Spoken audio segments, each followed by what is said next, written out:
তো guys, mini blog চ্যানেলের পক্ষ থেকে সবাইকে স্বাগত। তো তোমরা তো নিশ্চয়ই জানো যে আমাদের বাড়ি কালী পূজা হচ্ছে, তো ব্রাহ্মণও চলে এসেছে। এখন আমাদের বাড়িতে পুজো শুরু হয়ে গেছে।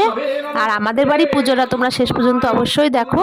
এখানে অনেক লোকজন এসেছে, আমাদের বাড়িতে প্রচুর লোকজন এসেছে। সাইডে খাওয়া দাওয়া সব কিছুই অ্যারেঞ্জমেন্ট করা হয়েছে, তো সেখানে খাওয়া দাওয়া হচ্ছে। আর এই সাইডটাতে পুজো হচ্ছে। তো আমাদের বাড়ি এতটা লোকজন আসবে সত্যি আমরা ভাবতে পারিনি। তো মা যা করে সব কিছুই মঙ্গলের জন্য করে। তো অনেকটা লোক এসেছে আর আমরা খুব আনন্দ পেয়েছি আমাদের বাড়ি এত লোক আসার জন্য। আর সবাইকে ধন্যবাদ যে আমাদের বাড়ি পুজোতে অংশগ্রহণ করার জন্য। তো তোমরা পুজোটি শেষ পর্যন্ত দেখতে থাকো। আর তোমাদের বলেছি তো খাওয়া দাওয়া হচ্ছে, ওই দেখো ওখানে অনেক লোকজন বসে গেছে খেতে, আর এদিকে অনেকে বসে পুজো দেখছে। পুজোটা শেষ হলে তারাও খেতে যাবে। তো আমাদের পুজোটা তোমাদের কাছে কেমন লেগেছে তোমরা কিন্তু আমাকে অবশ্যই বলবে। আর পুজোটা ভালোভাবে কাটুক, সবাই একটু প্রার্থনা করো। আর মা সবাই